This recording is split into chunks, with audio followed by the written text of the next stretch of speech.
Magandang araw na naman pong muli sa inyong lahat mga ka-vlog, boss, idol, regular viewer, silent viewer at kasama na rin po ang lahat ng mga OFW. Ang gagawin ko naman ngayon ay magtitesting po ako ng isang starter na chinik up ko yung internal parts nito. At so yung ginawa ko po ay nilinis ko lang po muna yung commutator dahil wala po akong nakita sa pang internal sa Bendix drive at saka sa coil carbon brass ay okay naman po siya. So yung commutator po yung nilinis ko, niliha, dahil kapag yung commutator po kung saan po yung carbon brass ay doon po nakalapat, once na marumi na po yung commutator ay magpo-pour contact po yung between commutator and carbon brass. So mahirap po dumalo yung kuryente. So yun po yung nakita kong marumi lang. At itong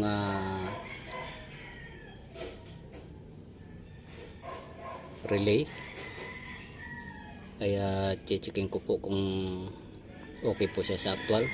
At saka itong solenoid, so makikita po natin yung resulta nito. So i-actual po natin ang testing.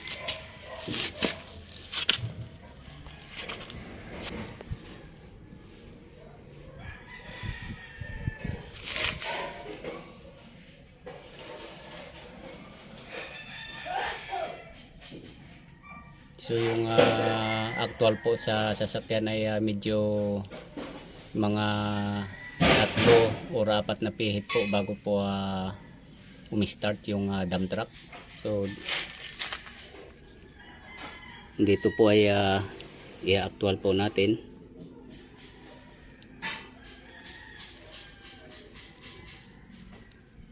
So mayroon po siyang positive power na nakakonect at yung body ground. So consider po yan yung body ground, itong nakalagay po dito.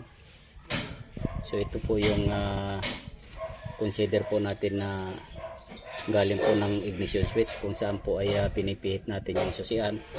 So kapag pinihit po natin yung susian ay bali ito na po yung kinoconsider natin na binibigyan natin ng power supply.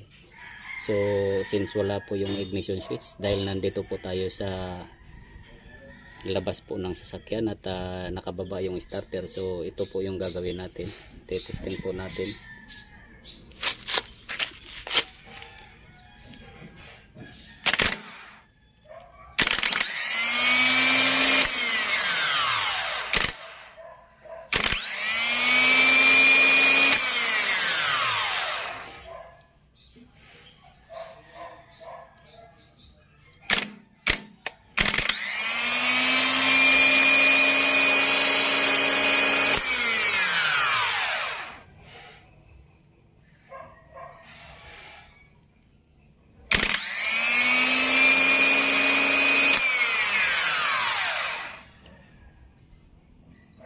So wala pong naging problema ngayon ay yung starter po ay nagre-response kaagad. So malamang po doon lang po sa commutator yung carbon po na nakabalot po sa contact bar na nakapaikot po.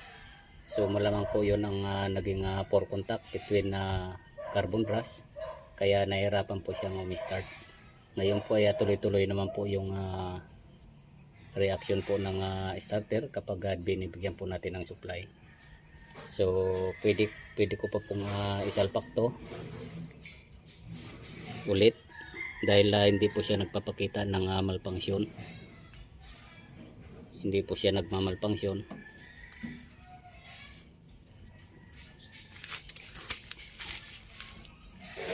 So yung init naman po ay normal lang siya. So malalaman po natin kapag pinapagana rin natin yung starter ay mainit na mainit po yung pinaka body niya. So normal lang po siya. At yung sikat ng Bendix drive ay okay naman po siya. So hanggang dito na lang po muna ang video kong ito. Please like, subscribe na lang po, and hit notification bell para sa susunod na mga video. God bless all po.